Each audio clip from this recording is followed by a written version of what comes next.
Welcome to Prabhavas kitchen. Friends, இன்றைக்கி காலிஃப்ளவரில் நல்ல கிறிஸ்பியான பக்கோடா செய்ய போகிறோம். இதுக்கு நான் ஒரு பெரிய பூ எடுத்திருக்கேன். இதை இப்போ சின்ன சின்ன பீஸாக கட் பண்ணி எடுத்துக்கலாம். அடுத்து ஒரு பாத்திரத்தில் தேவையான அளவுக்கு தண்ணி வச்சு ஸ்டவ்வை பற்ற வச்சுக்கலாம். இந்த தண்ணி நல்லா கொதித்து வரும்போது 1/2 டீஸ்பூன் மஞ்சப்பொடி, 1 ஸ்பூன் அளவு உப்பு போட்டுட்டு இந்த தண்ணியில் நம்ம கட் பண்ணி வச்சுருக்கிற காலிஃப்ளவர் பூவை சேர்த்துக்கலாம். சேர்த்த உடனே நம்ம ஸ்டவ்வை ஆஃப் பண்ணிவிட்டு ஒரு பிளேட்டை போட்டு மூடி ஒரு 5 நிமிஷம் வரைக்கும் அந்த சூடான தண்ணியில் அந்த பூ இருக்கிற மாதிரி வச்சிடலாம்.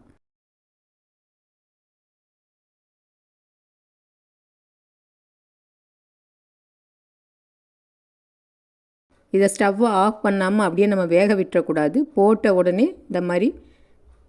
உடனே நம்ம ஸ்டவ்வை ஆஃப் பண்ணிவிட்டு கலந்து விட்டுட்டு பிளேட்டை போட்டு மூடிடணும். இப்போ 5 நிமிஷம் ஆயிடுச்சு. இப்போ இந்த பூவை தண்ணியை வடிச்சிட்டு எடுத்துக்கலாம்.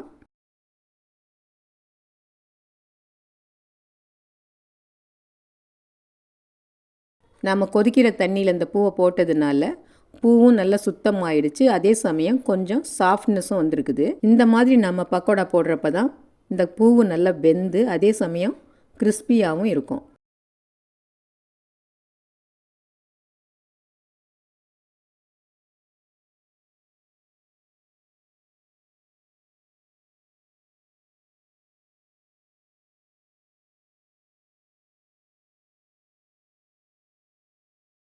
இப்போ இது தண்ணி வடித்து எடுத்ததுக்கப்புறம் இந்த மாதிரி ஒரு பவுலில் போட்டுட்டு 1 ஸ்பூன் அளவு மிளகாய் பொடி, 3/4 ஸ்பூனு கொத்தமல்லி பொடி,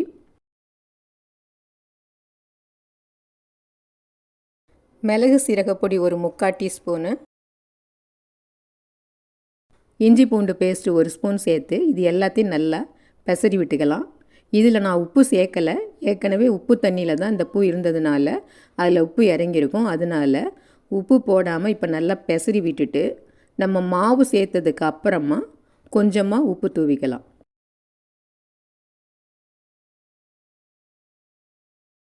இப்போ இதில் கார்ன்ஃப்ளோரு 2 டேபிள் ஸ்பூன் அளவு சேர்த்துட்டு கடலை மாவு 1 டேபிள் ஸ்பூன் அளவு சேர்த்துக்கலாம்.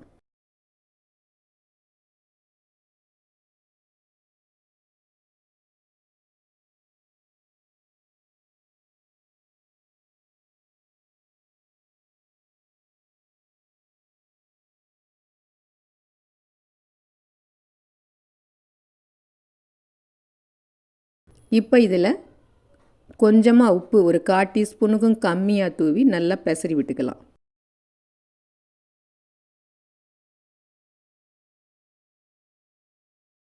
இந்த காலிஃப்ளவரில் ஈரம் இருக்கிறதுனால மாவோட பெசரி விடுறப்ப நல்லா கோட்டிங் ஆகிடும். ரொம்ப ட்ரையாக இருந்தால் தண்ணி தெளிச்சுக்கலாம். நான் இப்போ லேசாக தண்ணி தெளிச்சுக்கிறேன். அடியில் வரமாவு இருக்கிறதுனால லேசாக தண்ணி தெளித்து பரட்டி விட்டுக்கிறேன்.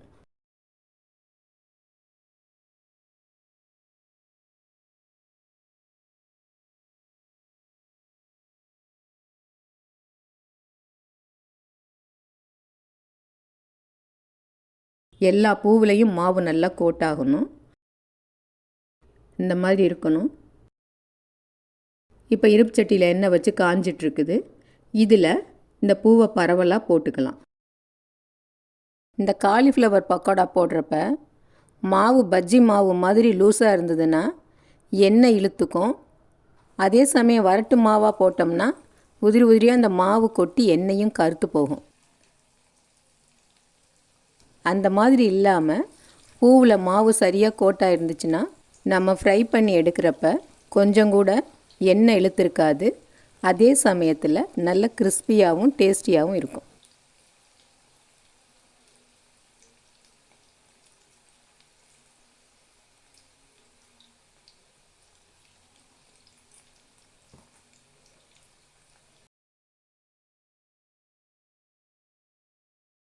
இது இப்போ ஒரு பக்கம் வெந்துருச்சு. இதை பெரட்டி விட்டுட்டு நல்ல கிறிஸ்பி ஆகிற வரைக்கும் மீடியம் ஃப்ளேம்லேயே விட்டு வேக விட்டுக்கலாம்.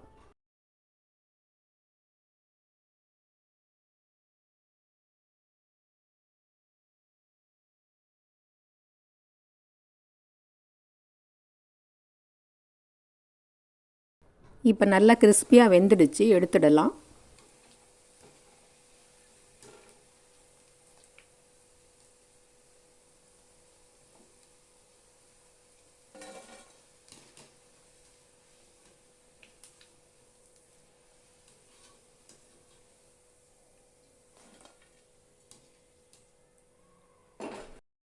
அடுத்து இதே மாதிரி கொஞ்சம் பூவை எடுத்து பரவலாக போட்டுக்கலாம்.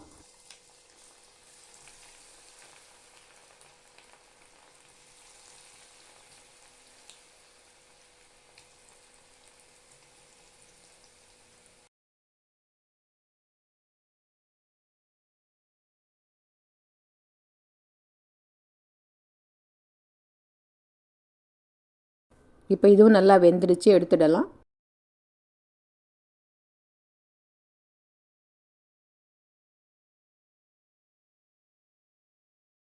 இப்போ எல்லா காலிஃப்ளவரையும் நம்ம ஃப்ரை பண்ணி எடுத்தாச்சு. பாருங்கள் எண்ணெய் எவ்வளோ க்ளீனாக இருக்குது. அடுத்து எண்ணெயும் அதிகம் இழுக்கலை, நீட்டாக இருக்குது. இப்போ tasty crispy cauliflower pakoda ready ஆகிடுச்சு.